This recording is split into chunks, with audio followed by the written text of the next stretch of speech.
నవరాత్రులలో 6వ రోజు కాత్యాయనీ దేవి ఆరాధనకు ప్రత్యేకమైనది.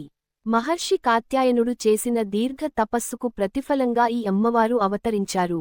అందువల్ల ఆమెను కాత్యాయని అని పిలుస్తారు. సింహంపై ఆరూఢగా, చేతుల్లో ఖడ్గం ధరించి కనిపిస్తారు.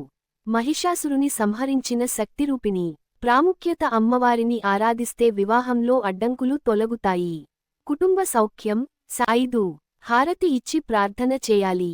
ఈ రోజు కాత్యాయనీ దేవిని భజిస్తే ఎన్ని అడ్డంకులు తొలగి, శక్తి, శాంతి లభిస్తాయని విశ్వాసం. 6వ రోజు నవరాత్రుల్లో కాత్యాయని దేవిను పూజిస్తారు. పూర్వం మహర్షి కాత్యాయనుడు గొప్ప తపస్సు చేశాడు. ఆయన కోరిక ఏమిటంటే, అంబికా నా ఇంట పుట్టి, రాక్షసులను సంహరించాలి అని. అందువల్ల దేవతలు అందరి శక్తులను కలిపి, మహాదేవి రూపంలో ఆయన ఇంట పుట్టింది. ఆమె కాత్యాయని దేవి. ఆమె మహిషాసురుని సంహరించిన శక్తి. అందుకే ఆమెను యుద్ధ శక్తి, విజయ శక్తి, వివాహ ప్రదాత్రిగా ఆరాధిస్తారు.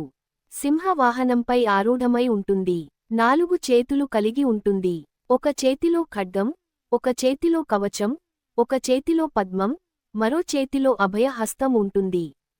పూజ విధానం: ఉదయం స్నానం చేసి, పసుపు, కుంకుమ, గంధంతో పూజించాలి. ఓం కాత్యాయన్యై చ విద్యమహే, కన్యకుమార్యై ధీమహి, తన్నో దుర్గిః ప్రచోదయాత్. ఈ మంత్రాన్ని భక్తితో జపిస్తే వివాహ యోగం కలుగుతుంది. అడ్డంకులు తొలగి శుభఫలాలు వస్తాయి. శక్తి, ధైర్యం, ఆరోగ్యం లభిస్తాయి. ఈ రోజు దేవికి తేనె నైవేద్యంగా సమర్పిస్తే ఆమె మరింత సంతోషిస్తుంది. కాత్యాయని దేవి స్తోత్రం: ఓం జయ జయ కాత్యాయని దేవి సర్వ దుఃఖహరణి, అమృతమూర్తి రక్త రజ నాశిని హర హర మంగళం. మంత్రాన్ని 108 సార్లు జపించటం శుభం. మహర్షి కాత్యాయనుని యజ్ఞ ఫలితంగా జన్మించిన దేవి.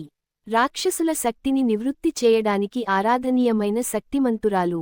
సింహవాహనంపై 4 చేతులతో ఖడ్గం, కవచం, పద్మం, అభయహస్తం దర్శనమిస్తుంది. ఓం కాత్యాయన్యై చ విద్యమహే, కన్యకుమార్యై ధీమహి, తన్నో దుర్గిః ప్రచోదయాత్. ఈ మంత్రాన్ని భక్తితో జపిస్తే వివాహ యోగం కలుగుతుంది. అడ్డంకులు తొలగి శుభఫలాలు వస్తాయి. శక్తి, ధైర్యం, ఆరోగ్యం లభిస్తాయి. ఈ రోజు దేవికి తేనె నైవేద్యంగా సమర్పిస్తే ఆమె మరింత సంతోషిస్తుంది. కాత్యాయని దేవి స్తోత్రం: ఓం జయ జయ కాత్యాయని దేవి సర్వ దుఃఖహరణి, అమృతమూర్తి రక్త రజ నాశిని హర హర మంగళం. మంత్రాన్ని 108 సార్లు జపించటం శుభం.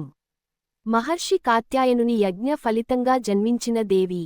రాక్షసుల శక్తిని నివృత్తి చేయడానికి ఆరాధనీయమైన శక్తిమంతురాలు. సింహవాహనంపై 4 చేతులతో ఖడ్గం, కవచం, పద్మం, అభయహస్తం దర్శనమిస్తుంది.